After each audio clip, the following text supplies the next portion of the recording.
चलिए आज का हमारा टॉपिक है financial activities. What is financial activities?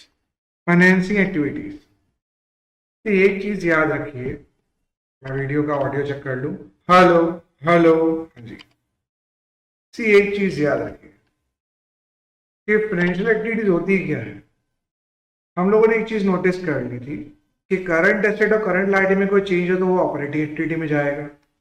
Fix asset और इन्वेस्टमेंट में कोई चेंज हो तो वो जाएगा इन्वेस्टिंग एक्टिविटी में। ठीक है ना। कैपिटल और नॉन करंट लायबिलिटी में कोई लोन हो यानी कोई चेंज हो तो ये कहाँ जाएगा? फाइनेंसिंग एक्टिविटी में। तो फाइनेंस एक्टिविटी क्या होती है? वो ऐसी एक्टिविटी जहां से हम पैसा उठाते हैं या तो हम पैसा डालते हैं। सी, अगर हम बिजनेस में पैसा डालें तो ये दोनों एक्टिविटीज को हम क्या बोलेंगे? Financing activities.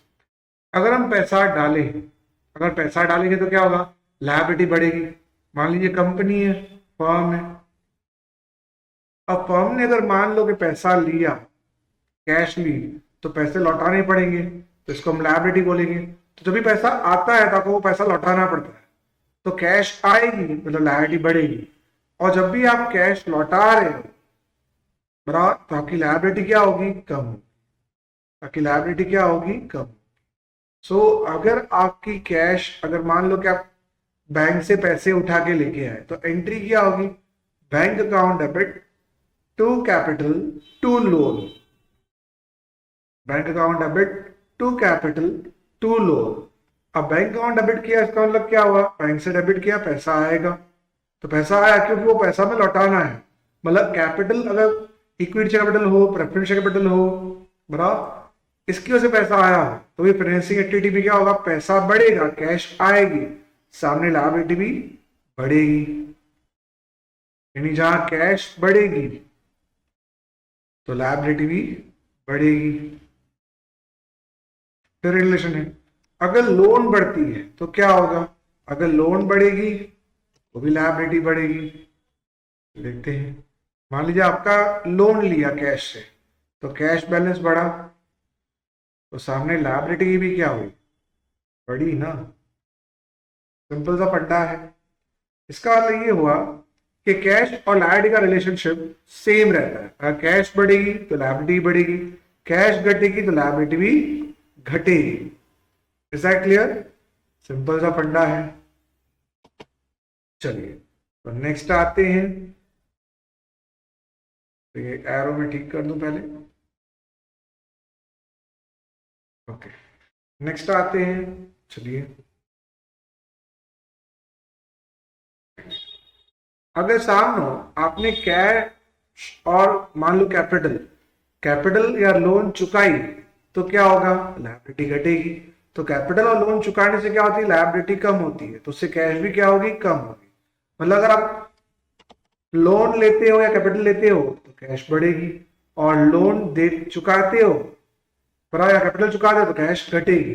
मतलब लायबिलिटी भी घटेगी, कैश भी घटेगी। यहाँ पे क्या होगा? कैश भी बढ़ेगी, लायबिलिटी बढ़ेगी। मतलब लायबिलिटी बढ़ेगी तो कैश भी बढ़ेगी, लायबिलिटी घटेगी तो कैश भी घटेगी। तो इसको हम फाइनेंसिंग एक्टिविटी कहते हैं। और प्लस अगर करंट लायबिलिटी में कोई शॉर्ट टर्म लोन हो तो वो भी क्या मानी जाएगी? Financing activity. ये भी आपको ध्यान रखना होगा। करंट लायबिलिटी के अंदर कोई शॉर्ट टर्म लोन हो तो वो भी कहाँ जाएगा? वो जाएगी करंट लायबिलिटी। नेक्स्ट आ जाओ, हो जाएगी फाइनेंसिंग एक्टिविटी में। चलिए लेसन 44 करने से पहले कुछ थियरी गो थ्रू कर जाते हैं।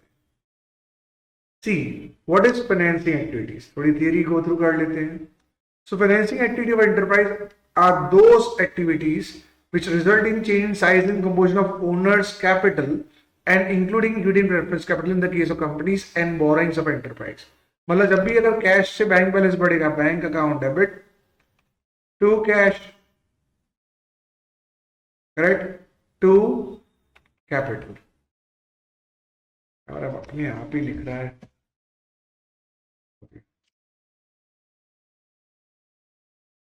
यहाँ पे क्या होगा? To cash to capital. Okay, इसको बोलते हैं कैश और कैपिटल। और अगर जब चुकाएंगे तो एंट्री क्या होगी? Capital account debit, loan account debit,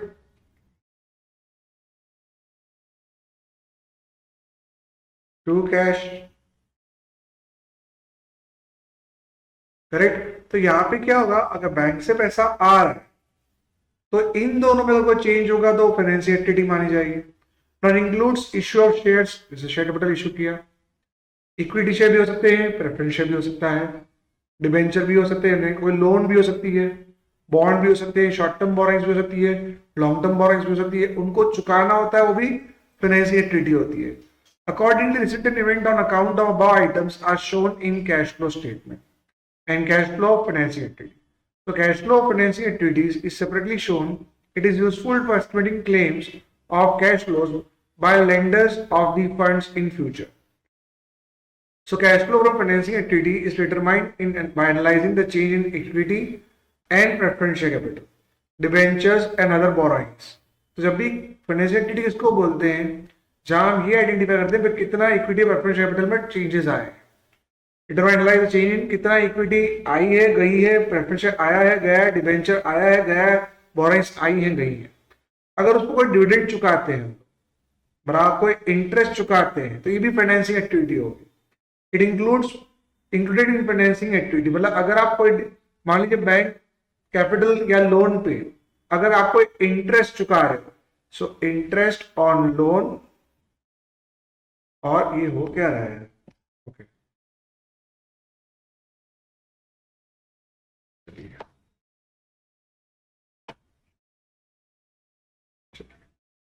तो अगर आपने या तो इंटरेस्ट ऑन लोन चुकाया है या फिर डिविडेंड ऑन प्रेफरेंस चुकाया है, तो इससे भी क्या होगा, फाइनेंशियल एक्टिविटी में फर्क पड़ेगा। करेक्ट, मतलब वो भी क्या होगा, ये दोनों भी क्या होंगे, फाइनेंसिंग एक्टिविटीज।